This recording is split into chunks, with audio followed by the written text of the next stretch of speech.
Yo, when keeping it viral or when going viral goes wrong. What's that? Hit the thumbs up button, man. Hit that subscribe button, all that good stuff, notification.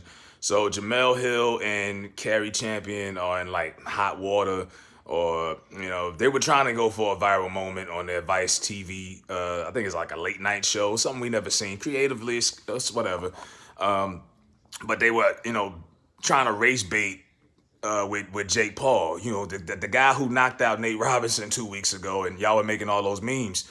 And it's like, okay, that narrative it's a lot of race baiting going on, man. It's a lot. Don't get me wrong, I'm pro-black.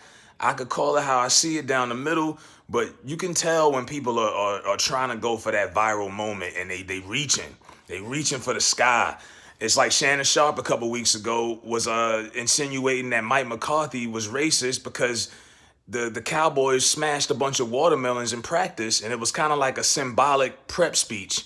And they riled the team up, and they beat the Vikings. They upset the Vikings. But the old adage that, niggas love watermelon, that Jim Crow shit, he tried to make it seem like it was racist. Come on, Skip. That y'all need to stop all this bucking and shucking and jiving now.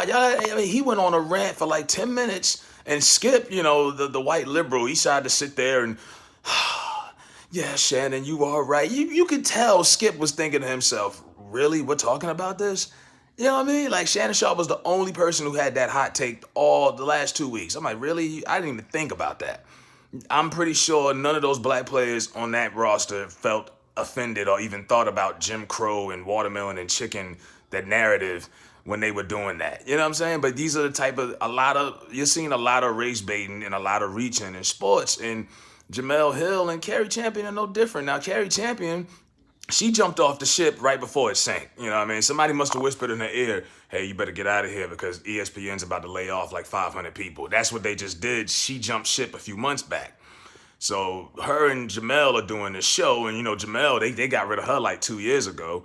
She's been like an ESPN reject. Fox don't want her. Nobody wants her. So she's kind of diving in and trying to cross over into politics and that kind of media platform anyway now.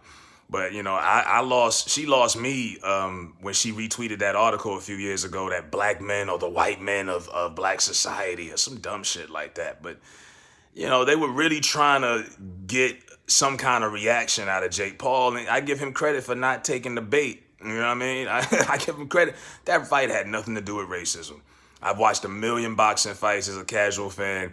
Now, boxing does have a lot of racial history to it. They literally used to make black men box on the plantation for entertainment, and they gamble on it. And I mean, it goes back to Jack Johnson. You know what I mean? Jack Johnson was one of the, if not the first black champion in America. He used to ride around New York with white women and he used to infuriate white people. And rumor has it, is that the movie King Kong was loosely based off of Jack Johnson. This big black guy running around with all white women. You know what I mean? So it's like, yeah, it's like that scene in Harlem Nights when they having that boxing fight and you got all the black people in the nosebleeds and the white people down. Boxing does have some racial history to it, but this was not that.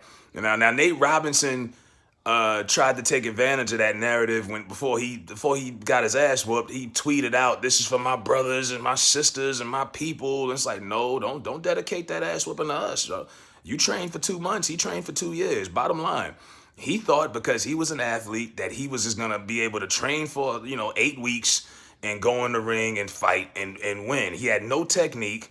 I want to know who trained him. Because they're just as much to blame as he is. But this whole narrative, and everybody, I'm seeing people, notable black people in the celebrity community. Oh, y'all need to stop.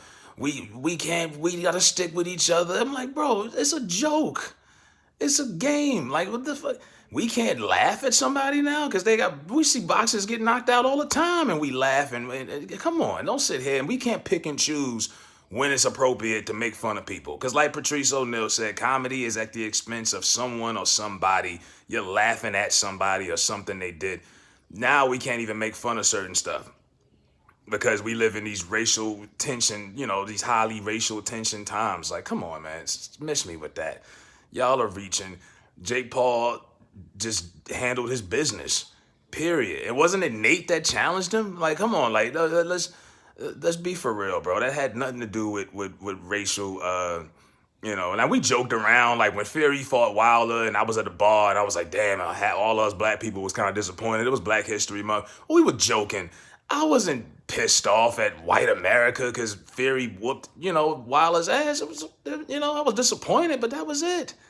But like that, and I hate and think in terms of a victim even being black. Like I don't like to feel victimized 24/7 and walk around just waiting and pointing and waiting for something racial so I can just blame everything on race. And it's like, bro, you can't blame everything on damn race, because this had nothing. This was an exhibition fight. This wasn't even the main event. Unfortunately, it overshadowed the main event because it was the most action. It had more action than the main event did with Roy and Mike. But this was nothing more than an amateur boxing match.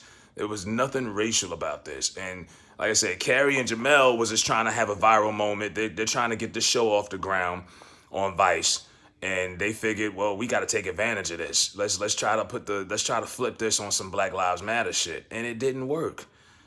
So and Cari should get just as much heat for this as Jemele. Jemele's just more unlikable, and I think because Cari's so attractive, it's kind of hard to dislike her as much as Jemele. But nah, she right there with her. You know what I mean? She right there with her. So let me know what y'all think in the comment section, man. These two goofies out here baiting for views, man.